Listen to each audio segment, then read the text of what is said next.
साहब और दीदी ने अपने जीवन से, अपने आचरण से हम सभी शिव शिष्यों को ये दिखाया कि अगर कोई शिव का शिष्य होता है तो उसको सबकी परवाह होती है। महागुरु महादेव करुणावतारम भी हैं। करुणा का ही एक भाग है दया, करुणा में ही भाग है। तो करुणा का वो भाग जो दया है, जब वो इतना प्रभाव डालता है, महादेव करुणा के अवतार माने गए, जिनके दया में भी उनकी करुणा है, जिनकी सृष्टि की इच्छा में भी उनकी करुणा है। जब कोई शिव का शिष्य होगा तो उसके व्यवहार में, उसके मन में, यानी जो मन में है वही वचन में होगा, जो वचन में है वही उसके कर्म में भी होगा। मनसा वाचा करुणा, मन से, वचन से और कर्म से हम सभी शिव के शिष्य अपने आचरण से जगत में एक उदाहरण प्रस्तुत करते हैं। शिष्यानुभूति एक छोटी सी पुस्तक जो साहब श्री के द्वारा लिखी गई, सन 1990 में पहली बार छापी गई। उस समय साहब पटना में ही रहते थे और जब वो छापी गई, साहब के जीवन में, उनके घर में पैसे का अभाव था। पैसा, क्योंकि जब कोई चीज आप छापने देंगे प्रेस में, वो पैसा मांगता है। एक तरफ शिव के शिष्य हैं, शिव के शिष्य के पास किस चीज की कमी, लेकिन जगत में उनका आचरण ये प्रस्तुत किया कि उन्होंने अपनी नौकरी के बचे हुए पैसे से घर को भी चलाया और अपने महादेव के काम को भी बढ़ाने का काम किया। तन, मन और धन से हर रिश्ते का निर्वहन होता है। साहब ने अपने जीवन के उसी अल्प पैसे से, कम पैसे से परिवार की रोजी रोटी भी चलती रही, परिवार की रोटी, कपड़ा, मकान की व्यवस्था भी होती रही। और उस समय तो कोई संस्था भी नहीं बनी थी, उस समय कोई न्यास भी नहीं बना था, लेकिन तब भी 1990 में पहली बार साहब ने शिष्यानुभूति छपवाया। कुछ चीजों पे हम लोग को गौर करना चाहिए, जैसे चाहिए कि सन 1974 में साहब श्री ने शिव को गुरु बनाया। 1982 में मधेपुरा से महादेव की बात शुरू की और शिष्यानुभूति छापी गई। उसके भी 8 साल बाद 1990 में, इन 8 वर्षों में 1982 से 1990 तक में क्या शिव शिष्य बने थे कि नहीं बने थे? शिव शिष्य के रूप में किसी की घोषणा हुई थी कि नहीं हुई थी? नहीं मालूम आप लोग को कि हुई थी कि नहीं? क्या आप कब के शिव शिष्य हैं? 2002 से हैं। आप जब शिव शिष्य बनी तो आपको पता चला होगा कि बहुत सारे लोग ऐसे हैं जो पहले से शिव शिष्य हैं। आपके लखीसराय में पता चला होगा, कोई 1993 का है, कोई 95 में शिव शिष्य बना था, कोई जब साहब ने शिव की बात शुरू की मधेपुरा में, तो मधेपुरा में भी तो बना था, 1982 से बना था ना। लेकिन आने वाले 8 वर्षों में साहब को जरूरत क्यों नहीं पड़ी कि उन्होंने शिष्यानुभूति छपवाई? साहब ने 3 सूत्रों को कागज में छपवाया। क्यों? क्या जरूरत पड़ी? इससे पहले जरूरत क्यों नहीं पड़ी? क्योंकि जब उन्होंने महादेव की बात शुरू की तो साहब ने कहा, मेरे अंदर, एक शिव के शिष्य के अंदर ये एक आध्यात्मिक आह्लाद था, बेचैनी थी इस बात की, आह्लाद था इस बात का। आह्लाद का अर्थ होता है दिल से खुश हो जाना। जैसे हम अचानक दिल से खुश हो जाते हैं तो हम अपने बोली पे, अपने शरीर पे जो नियंत्रण रखे रहते हैं वो अचानक से खत्म हो जाता है जब हम आह्लादित होते हैं, खुश हो जाते हैं। कितने बच्चों को आप देखिएगा कि ट्रॉफी दीजिए तो वो एकदम कूदने लगेगा, जंप करने लगेगा, मतलब आह्लादित हो गया, खुश हो गया, एकदम मन खुश है उसका।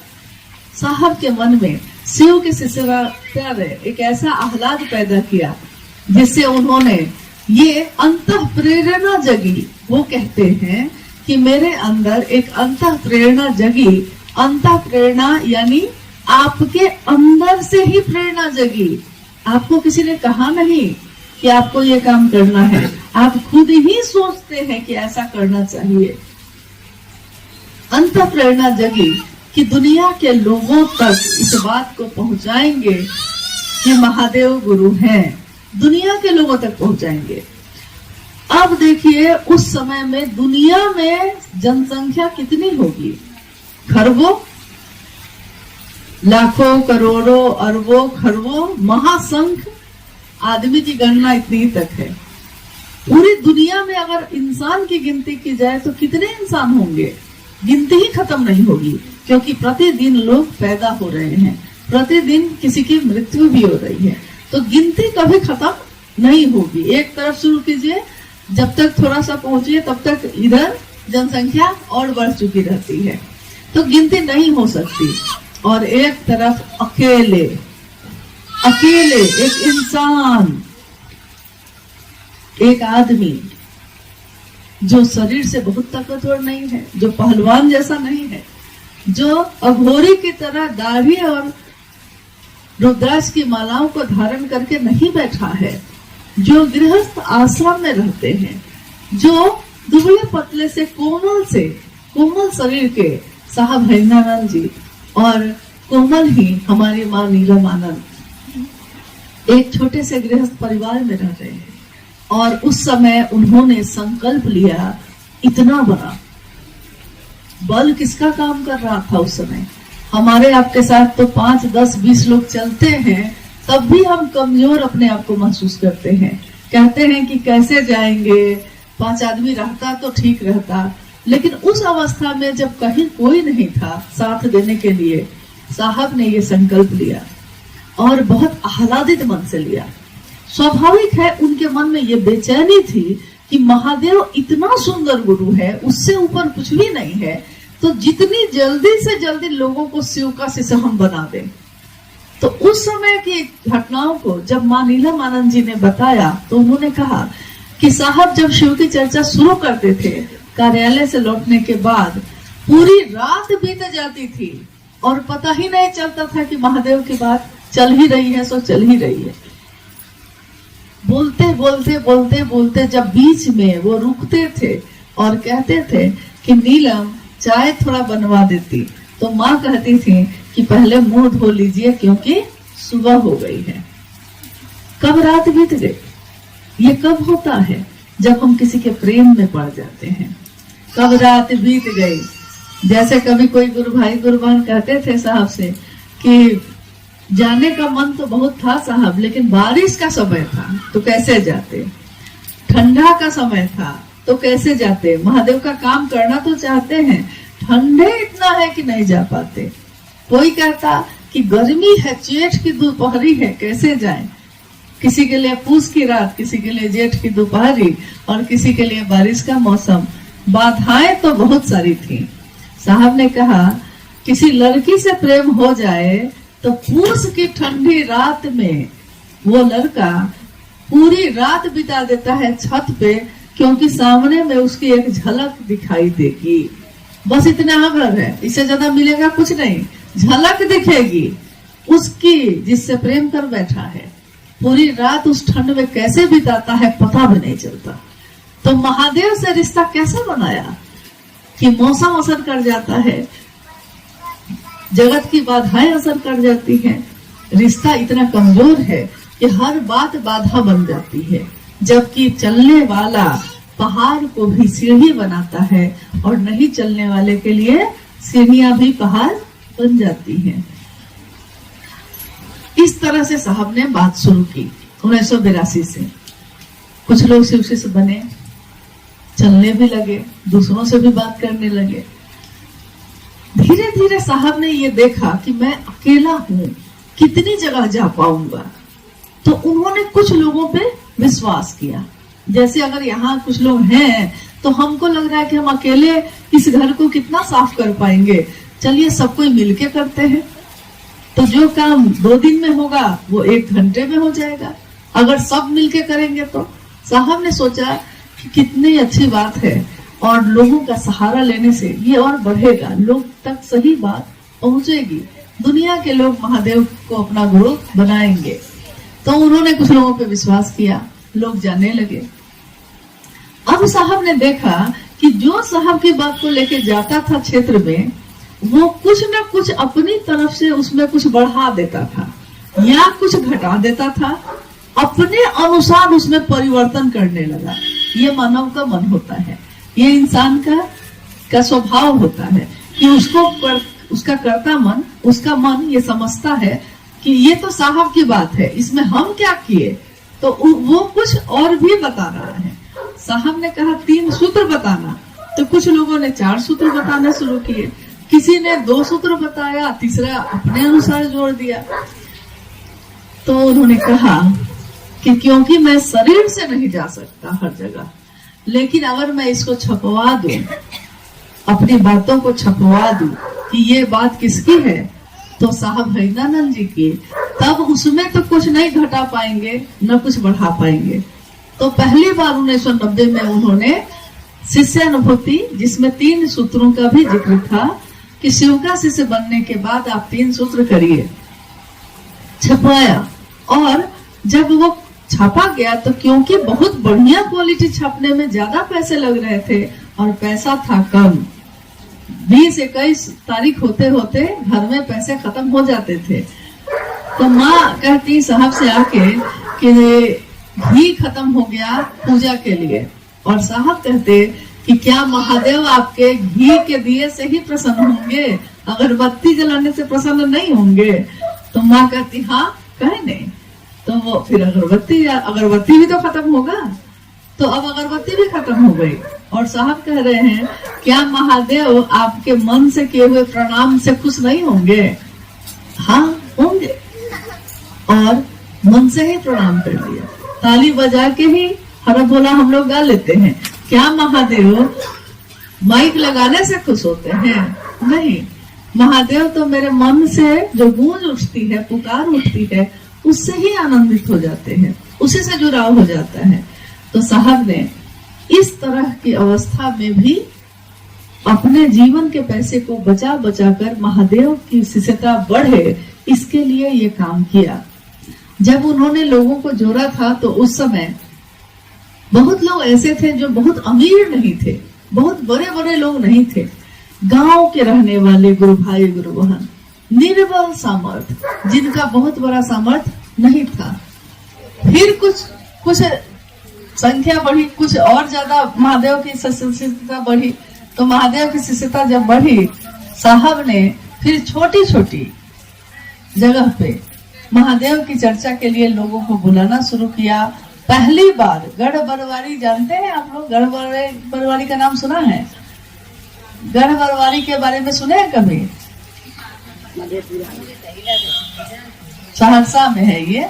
साहब मधेपुरा में रहते थे, और उस समय मधेपुरा से शिव चर्चा जब बढ़ी तो बगल के जिले सहरसा, सुपौल में तेजी से बढ़ी। और गढ़ बरवारी के शमशान भूमि थी वो, जिसपे पहली बार साहब ने शिव गुरु महोत्सव का आयोजन किया था। आज अगर हम और आप शिव गुरु महोत्सव का आयोजन करते हैं तो कितने लोग आते हैं उसमें? अगर आप भी अपने क्षेत्र में करते हैं, 1 दिवसीय चर्चा भी रखते हैं, तो कितने लोग आते हैं? क्या? कितना? वो तो साप्ताहिक चर्चा में 20, 25, 50 आते हैं। अगर 1 दिवसीय कार्यक्रम रखिएगा तो कितने लोग आएंगे? हाँ, बिहार में रखिएगा तो 5,000, 10,000 लोग गुरु भाई गुरु बहन के चर्चा रखने पे आ जाते हैं। और पहली बार जब साहब के द्वारा रखा गया तो 13 लोग थे उसमें। 13 लोगों में जिसमें खुद साहब और माँ, उनके 3 बच्चे, 5 तो यही हो गए नहीं, तो 13 लोगों से वो शिव चर्चा पहली बार रखी गई।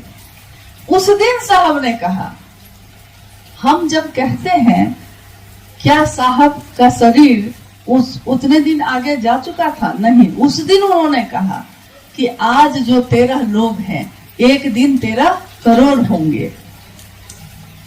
तो जो गुरु भाई गुरु बहन थे, वो लोग अचंभित होकर देखने लगे कि 13 आदमी भी बड़ी मुश्किल से हम लोग जुटे हैं, और 13 करोड़ होंगे, ये कब होगा? ये कैसे हो सकता है? असंभव।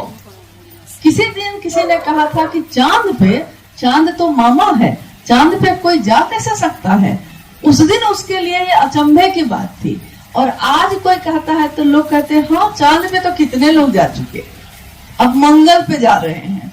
देखिए, जिस दिन एक दिन कल्पना थी, ये घर एक दिन कल्पना में बना था, हमारा आपका घर एक दिन तो मन में बना था, फिर कुछ साल के बाद आप बनाए होंगे।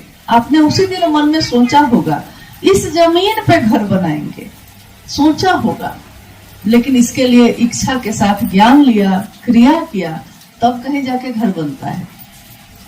साहब और दीदी के जीवन में उसके बाद काफी तेजी से परिवर्तन आते गए, और एक तरफ गृहस्थ आश्रम और एक तरफ महादेव का आश्रम, दोनों चलता रहा।